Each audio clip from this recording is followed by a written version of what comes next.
কবরস্থানে বা শ্মশানে প্যারানর্মাল অ্যাক্টিভিটি ঘটবে, এটাই স্বাভাবিক। তেমনি আজকে আমরা আবারও একটি রিয়েল লাইফ কবরস্থানে ঘটে যাওয়া একটি ঘটনা নিয়ে আসলাম। এটি একটি মেয়ের সাথে ঘটে।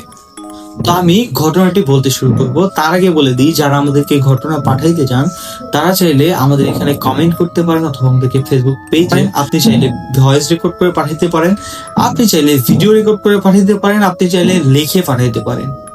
তো চলুন আগে বেশি কথা না বলে এই ঘটনাতে যাওয়া যাক। আমাদেরকে এই ঘটনাটি কমেন্টের মাধ্যমে পাঠানো হয়েছে, তো আমরা ঘটনাটি ডাইরেক্টলি বলা শুরু করব। আমাকে ঘটনা পাঠিয়েছে হাসি নামের একজন, যার বাসা কিশোরগঞ্জে, যে মাত্র ক্লাস 10-এ পড়ে। তার সাথে ঘটে যাওয়া একটি ঘটনা নিয়ে আজকে কথা বলবো। আমি সাধারণত আমার বোনের সাথে প্রতিনিয়ত স্কুলে যাই, প্রায় প্রত্যেক দিনই স্কুলে যাই, যদি আমার কোনো কাজ না থাকে সেই ক্ষেত্রে। তো প্রতিদিনের নেই আজকেও আমি স্কুল যাচ্ছিলাম। আমার সাথে যেদিন ঘটনা ঘটে সেই দিনের কথা বলতেছি। আমি স্কুলে যাচ্ছিলাম। স্কুলে যাবার সময় আমার মা আমাকে বলে যে আসার সময় বাজার থেকে মাছ নিয়ে আসতে। তো আমাদের স্কুলে যাওয়া এবং বাসায় আসার রাস্তাটি একটি কবরস্থানের পাশ দিয়ে যায়, যেখানে এখনো পর্যন্ত কবর দেওয়া হয় মানুষদেরকে। তো আমরা সাধারণত সেখানে কখনো কিছু ঘটেনি বিধায় আমরা কখনোই সেখানে বা সে পাশ দিয়ে যাবার সময় ভয় অনুভব করি। তেমনি আমি আমার বোন প্রতিনিয়ত ওপাশ দিয়ে যাতায়াত করি, এবং আমি আমার বোন না, আমাদের এলাকার সবাই সে পাশ দিয়ে যাতায়াত করি।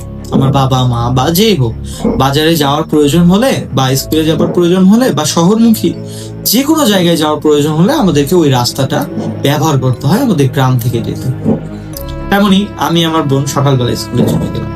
সারাদিন স্কুল শেষ করে আমি বাসায় চলে আসবো। হঠাৎ করে আমার বোন বলল যে হাসি, আমাদের যে মাছ নিতে বলছিল আমার মা, সেই মাছটা নিতে হবে, তো বাজার করতে হবে। তো তাহলে আমি আর কিছু ভাবি না, আমাকে নিতেই তো হবে। তো সেই ক্ষেত্রে আমি আমার বোন আমাদের স্কুল শেষ করে মাছ নিতে যাই। আমরা কিন্তু সকালে স্কুল আসছি, যেহেতু আমি ক্লাস 10-এ পড়ি, আমার কিন্তু প্রায় 4টা পর্যন্ত ক্লাস। তো আমি সারাদিন স্কুল করে আমার শরীর টায়ার্ড, দেন আমি আমার বোনকে নিয়ে তড়িঘড়ি চলে গেলাম। আমরা সময় নষ্ট করলাম না, আমরা দ্রুত বাজার করবো, দেন বাসায় চলে যাবো। দেন আমি বাজারে গেলাম। বাজারে যাওয়ার পর আমার মায়ের করা লিস্ট অনুযায়ী যা যা প্রয়োজন আমি নিয়ে আসলাম, এবং আমার মায়ের যে মেইন প্রয়োজন যেটা মাছ, সেটা আমি আমার বোন ভালো দোকান একটা দেখে, যেখানে দামে কম বা যেখানে আমার সবকিছু মিলে গেল, এরকম একটা জায়গা থেকে আমি মাছটা কিনে নিলাম। তো আমি মাছ কেনার পর আমি এখন বাসায় যাব আমার বোনের সাথে। আমার বোনের নাম বর্ষা, আমার নাম হাসি। তো আমি এখন বাসায় যাব। এই ঘটনাটা কিন্তু আমার সাথে ঘটেছে অনেকদিন আগে। আমি আজকে বলতেছি বিধায় আমি আজকের বিষয় দিয়ে বোঝাচ্ছি আর কি। আমি ভূত কথা ইউটিউব চ্যানেলকে বলবো আমার এই স্টোরিটা সবার কাছে শেয়ার করুন। এটি অবশ্যই কোনো স্টোরি না, এটি একটি আমার সাথে ঘটে যাওয়া একটি আসল সত্যি ঘটনা। তো যাই হোক, আমি আমার বোন এখন ওই কবরস্থানের পাশ দিয়ে বাসায় যাব। তো প্রায় দুপুর পার হয়ে গেছে, বিকাল হয়ে গেছে। আমাদের স্কুল ছুটি দেওয়ার পর আমি বাজার করে বাসার দিকে যাচ্ছি। যাই হোক, সেই দিন কোনো একটা কারণে হয়তো বা সেই পাশে লোকজন একটু কমই ছিল। তো আমাদের মনে ভয় কাজ করতেছিল না, কারণ আমরা এই পাশ দিয়ে প্রতিনিয়ত যাতায়াত করি। যে পাশ দিয়ে আমরা সব সময় যাতায়াত করি সেখানে আমাদের ভয় লাগবে না, এটাই স্বাভাবিক। তো আপনাদেরও কিন্তু লাগবে না, আপনারা যে পাশ দিয়ে যাতায়াত করেন সেখানে আমাদের ভয় লাগবে না, এটি স্বাভাবিক। তারপরও আমার কি থেকে জানি মনে হলো, আমি বর্ষাকে বললাম যে এই যে আমরা মাছ নিয়ে যাচ্ছি দুইজন একা এই কবরস্থানের পাশ দিয়ে, কিছুই আমাদের সাথে ঘটবে নাকি। যেহেতু আমি তখন ছোট, আমার একটু হলো ভেতরে ভয় কাজ করতেছিল, মানে কেন জানি করতেছিল। অন্য সময় করে না, বাট সেই সময় করতেছিল। তারপরও বর্ষা বলে যে না, এরকম কিছু ঘটবে না। তো সেই অনুপাতে আমরা আর কি যাবার জন্য রওনা দিই। পরবর্তীতে আমরা বাজার থেকে যখনই রওনা নিলাম, বাজার থেকে আমাদের মানে বাসা যাইতে মোটামুটি 8-9 মিনিট লাগবে, আর মধ্যে পড়বে আমাদের কবরস্থান। তো যাই হোক, আমরা যাচ্ছি। যাবার সময় কবরস্থানটা আমাদেরকে পার করতে মোটামুটি 1 মিনিটের মতো সময় লাগবে। 1 মিনিট, 1.5 মিনিট, 2 মিনিট এর মধ্যে আমরা পার হয়ে যাব। তো যাবার সময় হঠাৎ করে আমার যেন মনে হইলো যে আমাকে এবং আমার বোনের নাম ধরে কেউ যেন ডাকতেছে হঠাৎ করে। পরবর্তীতে আমরা ভাবি হয়তো আমাদের এলাকা, যেহেতু আমাদের পরিচিত কেউজন। দেন আমরা পেছনে তাকাই, আর আমরা কিন্তু জানি যে পেছনে তাকানো মানেই কোনো ভৌতিক ঘটনা যদি আমাদের সাথে ঘটে বা আমরা যদি মনে করি যে কোনো ভয়ঙ্কর কিছু আমাদের সাথে ঘটতেছে, তাহলে যখনই আমরা পিছনে তাকাই আমরা যেন আরো দুর্বল হয়ে যাই এবং আমাদের যেন আরো ভেতরে ভয় লাগতে শুরু করে। তো যেই বলো সেই কাজ, আমরা পেছনে তাকাই, দেন তারপর আমাদের একটু ভয় লাগে যে কেউ নাই। পরবর্তী আমরা আবারও এগোই, দেন আবারও যেন কেউ আমাদেরকে এবার নাম ধরেই ডাকতেছে। আমি স্পষ্ট শুনতে পাচ্ছি যে আমাকে নাম ধরেই ডাকতেছে।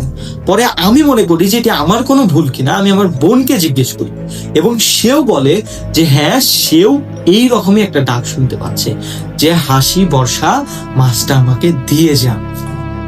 বুঝতেই তো পারতেছেন আমরা কতটা ভয় পেয়ে যাই। আশেপাশে কাউকে তেমনটা দেখি না, যাদেরকেও দেখি তারা অনেকটা দূরে, তাদেরকে ডাকলেও তারা শুনতে পাবে না, এরকম দূর। তো যাই হোক, পরবর্তীতে আমরা অনেক ভয় পেয়ে যাই। আমরা কিছুটা সময় সেখানে স্তব্ধ হয়ে যায় এবং চারিদিকে দেখতে থাকি যে আসলে কেউ আমাদের সাথে মজা করছে কিনা।